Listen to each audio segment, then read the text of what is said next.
ማለት መተሽ ስለጠየቅሽኝ አመሰግናለሁ። ከዚህ በላይ ግን እዚህ እንድቆይ አልፈልግም። ይሄ እኮ የኔን ቤት ነው። ይሄ ያንቺ ቤት ሳይሆን የኔ ቤት ነው። አንቺን ደግሞ እዚህ ቤት ማየት አልፈልግም። ይሄን ያህል ጠልተኸኝ? ጥላችንን መግለጽ ከሚገባኝ ትንሽ ነው የገለጽኩልሽ። እባክህ ወጥቼ እንኳን የምወድቅበት እኮ ቦታ የለኝም። ለምን ነው በእኔና በሮዛ መካከል ጣልቃ የገባሽው? ሔዋን በጣም እየተመለከተሽ አንቺ ሮዛን እዚህ ቤት የመመለስ ምንም አይነት ስልጣን የለሽም። በስግብግብነትህና በሆዳምነትህ የተነሳ ሮዛን ባዶ እጇን ለማባረር ስትል መብረትን እንዳለ በስሜ እንዳዞር ከወረስተው ነው። መቼስ እንዳንተ አይነት ጭራቅ ሰው ፈጣሪን አውቀዋለሁ ብል ይገርመኛል። እኔ እኮ ዳዊት ነኝ። እኔን ጭራቅ? አዎ አንተ የልጅህን እናት 2 የላት 3 የላት መከታዋን ወንድሟን የአይኗን ብሌን ልትነጥቅ የተነሳ ጭራቅ። ከዚህ በላይ ክፋት አለ? ቤቱ የኔ ነው። ረስተው ነው ወረቀት የምታወራው? ከዚህ በፊት ያሳየሁሽ የቤት ካርታ ኦሪጂናል መስሎሽ ነው አይደል? አይደለም፣ ፎርጅ ነው። እሺ ምን ማለት ነው? ኮፒውን እኮ በአይኔ ነው ያየሁትኝ እኮ። ያየሽው እኮ ፎርጅዱን እንጂ ኦሪጂናሉን አይደለም። እና እስካሁን እየቀለድክብኝ ነበር ማለት ነው? አውቅሻለሁ። አንቺ በሌሎች ደስታ ይሄን ልትደሰች የምትችይ ሰው አይደለሽ። እና ታዲያ በእናንተ የጦፈ ፍቅር ውስጥ እኮ ደስታ ብቻ አይደለም ያለው። ታዲያ ሌላ ምን አለ? ሀዘን። ሀዘን? አዎ ሀዘን። እናንተ በፍቅር ክንፍ ብላችሁ አለማችሁን ስትቀዱ ዳዊት የሚባለው ፍጡር ደግሞ በእናንተ ፍቅር ውስጥ ይንገበገባል ማለት ነው። እናማ ባንተ ደስታ ባልደሰት እንኳን በእሱ ሀዘን እወርቃለሁ። አንቺ ግን ምን አይነት ሰይጣን ሰው ነሽ? የኔ ፍቅር እናንተ ራሳችሁ እኮ ከኔ ባሳችሁ ሰይጣኖች ናችሁ። ያው የኔ ትንሽ ለየት የሚለው ገለጥ ያለ ሰይጣንነት። ዴቭ ሮዛን ምን ልትሰሪ እዚህ ቤት መጣሽ? ድጋሚ አንቺን ላይሽ አልፈልግም ውጪ ከዚህ ሲላት፣ ሔዋን ሮዛ እስከፈለግሽበት ጊዜ እዚህ ቤት መኖር ትችያለሽ። ሔዋን ግን ምን እያልሽ እንደሆነ ታውቆሻል? አዎ አውቃለሁ። ታውቃለህ ከሮዛ ለማሸሽ ስትል ቤቱን በስሜ እንዳደረግከው እኮ ጭራቅ ነህ። እኔ እኮ ዳዊት ነኝ። እኔን ጭራቅ? አዎ የልጅህን እናት አንድም ሁለትም ሶስተኛ የሌላት አንድ ወንድሟን ልትነጥቃት የተነሳ ጭራቅ አይደለ እንዴ? ፍትህ ፈልጌ ነው። ማን ከዚህ ቤት ውጣ፣ ቤቱ የኔ ነው፣ በስሜ ያድርገዋል። እዚህ ወንድሜን ሊገድል ሔዋንም ደብን ስታይ ከባንቴሮ ጋር ባንቴሮ ማሽኮርመም ጀምራለች። ደብን እጅግ በጣም ተበሳጭቷል። የሚያንስብሃል አንድ ያለኝን የእናቴን ልጅ ልትነጥቀኝ ነበረ። ራሱን ከግድግዳ እያጋጨ እንዴት እንደዚህ ታደርጊኛለሽ? እንዴት እኔን ትቀጭኛለሽ? ለምን እንደዚህ ይሆናል? እያለ ብቻውን እንደሰከረ ወይም ደግሞ እንዳበደ ሰው ብቻውን ይለፈልፍ ነበር። ባንቴሮ በበኩሉ ሔዋን ተጋተጋ እያለችው ስለሆነ የተደሰተ ይመስላል። ይህ ሔዋን በጣም ወዳታለሁ፣ ነገር ግን ደግሞ ዳዊትን በጣም አክብረዋለሁ።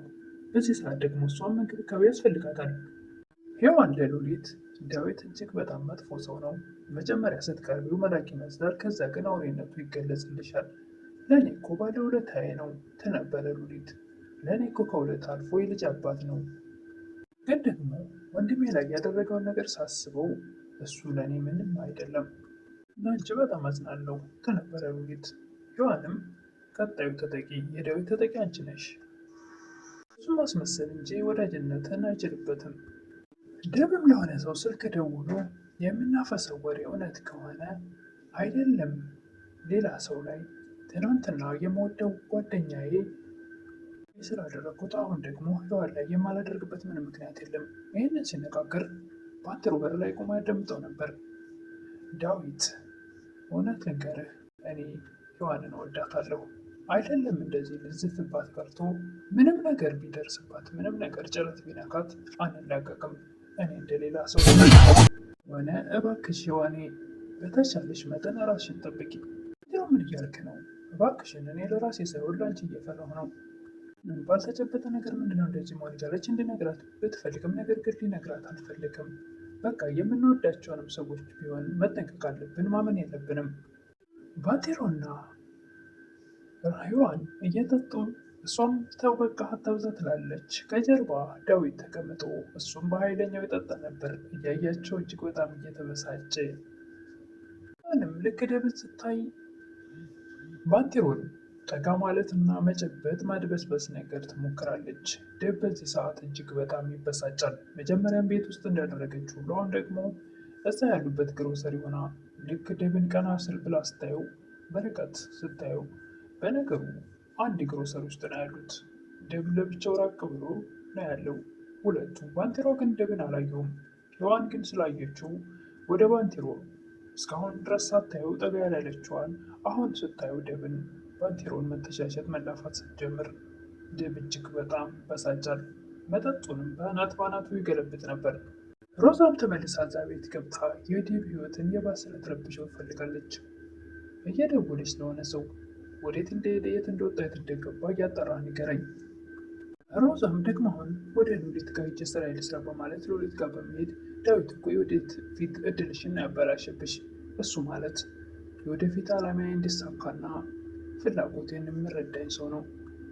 ህይወት ነው የሉሊትን ህይወት ለማበላሸት ውሃ ላምጣልሽ መድኃኒት ልስጥሽ በማለት እንቅልፍ የሚጥል ነገር ሰጥታት እንቅልፍ ድብን ብላ ተኝታለች ሉሊት።